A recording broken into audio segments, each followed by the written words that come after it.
Going on, brothers and sisters, and talk about getting in tune with your intuition.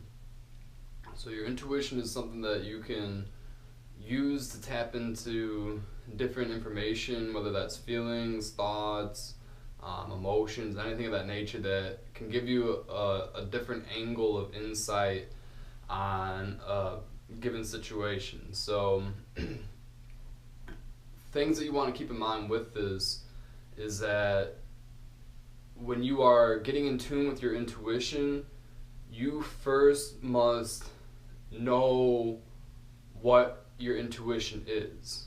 Okay, and what I mean by that is not listening to different influences that are in your life, whether that's media, different people in your life, and anything of that nature. Like getting that out of the way, not listening to those messages, but tuning into yourself and finding that frequency that is your intuition. Okay, and ways that you can do this is going to be it's a practice. So you want to approach it in a multifaceted ways so that you can clear out as many distractions that come in, like I said, like the media, people, places, things, all that kind of stuff that's going to influence you. You want to get that out so you have a very clear channel of communication with your intuition. So ways that you can do this, yoga practice is going to help to really tune you in. I like to work with stones and crystals. Stones and crystals there's particular ones that can heighten your intuition. There's ones that can help to remove any types of external influence, so you can really tap into what you're feeling, all that kind of stuff. So other ways that you can work with it, and this is more to clear your energy so that you are in tune with yourself. Okay, being in nature is probably the best way that you can do this. And in all this, you want to isolate yourself as much as you can, especially as you start to practice this, because you don't want influences. Okay, because if you have influences going on, and it's very challenging to do that, especially in Western culture. But if you have influences around you, then that's throwing your energy this way or that way. So if you can eliminate as many influences as you can and start to be by yourself more, then that is going to give you the opportunity to really hone in on your intuition. So being in nature by yourself, prime time to really get it in. So just a few different ways, sound meditation is another favorite way of mine, to clear my energy and center myself into who I am. Okay, so just like along those lines, if you're in a yoga practice, you can think about if you haven't practiced for a week, just even a week, how off your body might feel. Okay, if you have been eating bad food, if you've been drinking alcohol, anything that's gonna influence you in a certain manner, you're gonna feel that in your yoga practice, and you're gonna have to work through that before you can really get into those like deeper layers of your practice. Okay, so it's the same type of thing. If you have those influences coming in, then you have to work through all that in order to get to your own intuition. Some people have the ability, even if there are a lot of distractions, to keep that strong line of connection with their intuition, and that's either just they're naturally really good at it, or they've been practicing for a very, very, very, very long time, and it doesn't matter what's around them, they're very grounded in themselves, and they can tune in. Okay, so when you find your intuition, then it's a matter of listening to it. Okay, and sometimes there might be situations that might be a little more tricky, or the way that you are tuning into your intuition, if you're tuning in with like a feeling, maybe you might need to switch it up with a visualization, or get a different approach so that you can get a more well-rounded perspective of what you're going into. Some things is just like it's clear as day, like boom, okay, like that's the message, I'm gonna move forward with it, but that's not always the case, okay? So learning how to use your intuition in different manners is gonna heighten your sensibility to what you can tune into.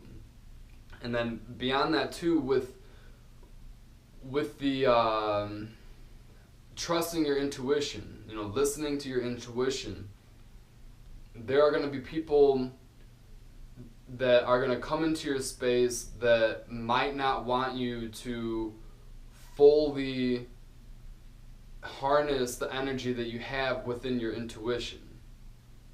And what I mean by that is they might try to throw you off your game because either they want something that you have, they're jealous of you because you're growing and you're doing you and, moving along your path, and they're stagnant, and, they want to bring you down to that vibration.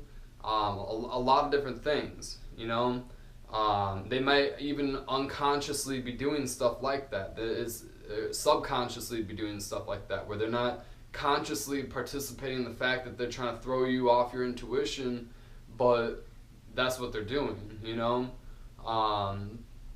So really listening to yourself, when you find your intuition, you know what it is, you know your energy, you know how you perceive things around you, then go with it, okay? Somebody might, just with what I was just discussing, you might tune into something with your intuition, but then somebody's like, no, like that's not it, and they're trying to present a different side of the story, which you can listen to for sure, like take note, understand like what they're talking about, where they're coming from, but at the end of the day, you need to trust your intuition, okay? That is key, that is so key, because everyone is perceiving their own reality.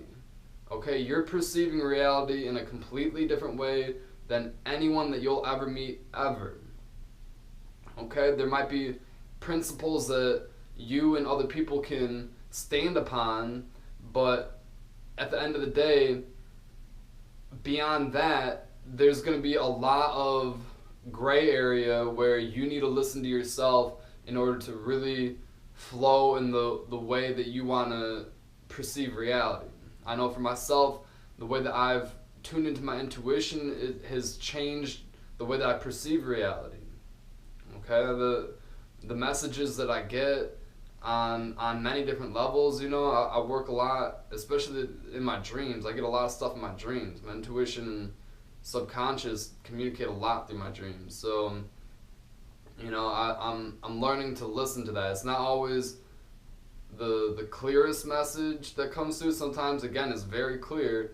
Other times it's not, and I have to sit with it, and it might not make sense until I'm in the situation. And I'm like, oh shoot, yeah, this is what my dream was communicating, and you might get the same thing, like why am I feeling this way? And then boom, like you're in a situation where you're like, oh, like I was feeling the situation coming in, So yeah, just really listen to your intuition, trust it, have faith in yourself, believe in yourself, and like do your practice, stay with your meditation practice, like I said, yoga, sound meditation, getting into nature, stones and crystals, you can do walking meditations, things that breathing, wow, I don't know how I snooze on breathing, but breathing is essential.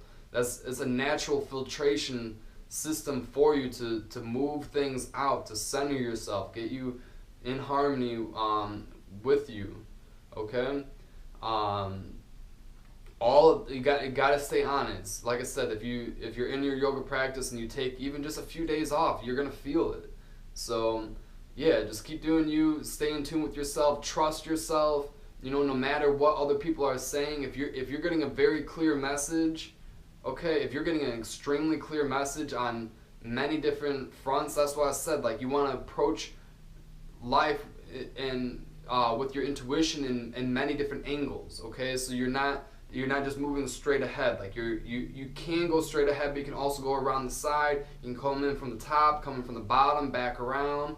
Do all that kind of stuff so that you can really perceive the situation in a more whole manner, and you can like get a clear message from different angles. And when you get that, then that's what it is. Okay. Yeah, so I love you. I love myself. Keep doing your work, and I'll see you next time. Peace.